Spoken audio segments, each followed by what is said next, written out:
భార్య ఎంతో కష్టపడి భర్తకు ఉపచారం చేస్తుంది. ఏం ఆశించి? తనతో పాటు జాబ్ చేస్తుంది, తనతో పాటు కష్టపడి పనిచేస్తుంది. ఇద్దరూ ఒకే విధంగా కష్టపడ్డారు. అది పొలంలో కావచ్చు, వ్యాపారంలో కావచ్చు, పనిలో కావచ్చు, ఉద్యోగాల్లో కావచ్చు.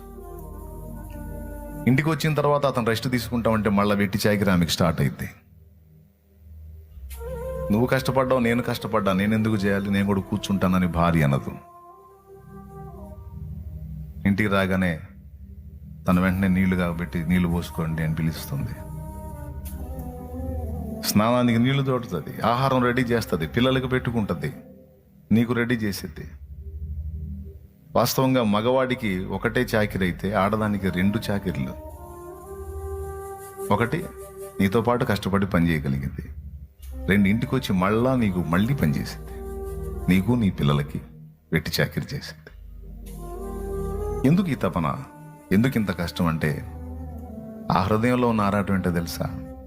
2 అంతలుగా నేను చేస్తున్న ఈ కష్టాన్ని నా భర్త గుర్తించి నన్ను ప్రేమిస్తాడు అన్న ఆశ. ప్రేమ కోసమే.